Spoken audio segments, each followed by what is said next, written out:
So I just watched Night Swim. Listen, as much shit as I give Blumhouse, I wanted to give this movie a chance. I seriously wanted to like this movie and was hoping that it would actually surprise me, but fucking, my God, this movie was only an hour and a half, but it felt like I was withering away for 3 fucking hours.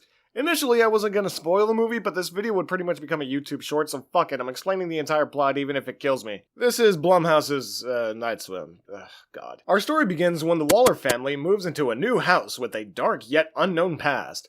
Mr. Waller, the dad, has some sort of leg injury that prevents him from playing baseball.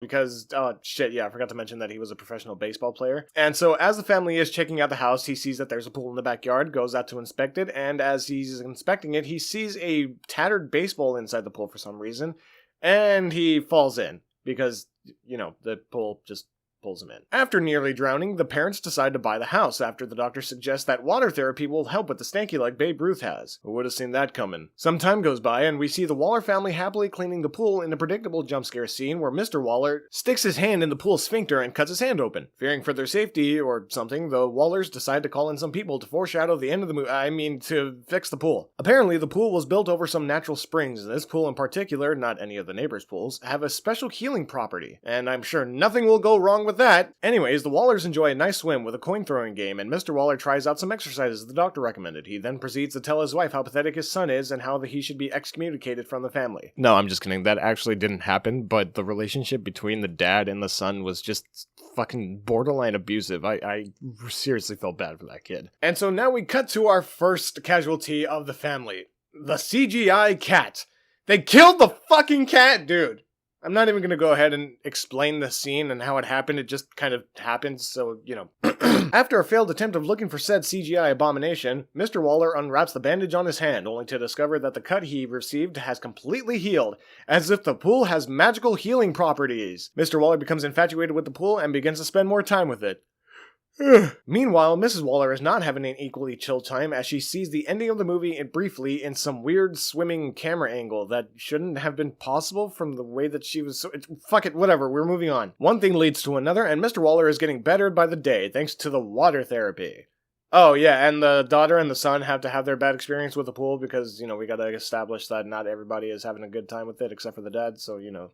Whatever. At this point in the story, we need the pool to start being a little shit stirrer in order for us to remain awake because god damn it, this narrative is just so exhausting. So a pool party is organized and the pool, and I shit you not, proceeds to possess the dad and nearly drowns a kid in a game of chicken with the neighbors. The movie is beginning to realize that it's reaching the 45-minute mark, so we need to pay a visit to the exposition goblin, aka the previous resident of the house. And once we get there, we get the plot relayed back to us in record time of 5 fucking seconds, even though it's been nearly an hour. We then learn that the pool was built on top of sacred waters that acts as some kind of wishing well, but in order for a wish to be granted, a sacrifice must be made. The previous sacrifice being the goblin's daughter that died in the beginning of the movie, and Mr. Waller is going to be the next guy to kill his kid. Okay, so I'm writing this right after I saw the movie, and I'm already forgetting what happened, so please bear with me. The mom rushes home, only to find baby boy drowning in the pool and her daughter trying to rescue him. Mrs. Waller battles the pool, and the daughter battles the dad. Once Mrs. Waller drags her son out of the pool, Mr. Waller then gets his shit pushed in by his own daughter. And that somehow gets the pool demon out of his system? Hey, when in doubt, use a fucking bat, I guess. It is then that they realize that the only way to stop the pool from taking the son, because now the pool demon wants the boy instead of the dad,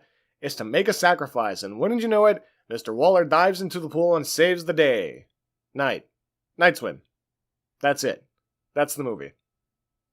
Are you scared yet? Okay, after doing some research, I learned that this started out as a short horror film back in 2014, and quite honestly, it should have stayed that way. They could not come up with a good enough reason to warrant an extra 45 minutes, so they just made up a bunch of story beats to try and keep the story going, and if you think I'm selling the movie short, I am not. It also didn't help that you could see the jump scares coming from a mile away. There was no tension, no real build-up to whatever minuscule bits of horror that they included in this movie, and the plot is being held together by duct tape.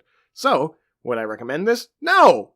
Big no! Unless you're having trouble falling asleep, then by all means, watch this, because you'll be knocked out in no time. But whatever, this is the end of the video, and yeah, so my personal rating for 2024's Blumhouse's Bryce fuck it, whatever, 3 out of 10, I don't give a shit.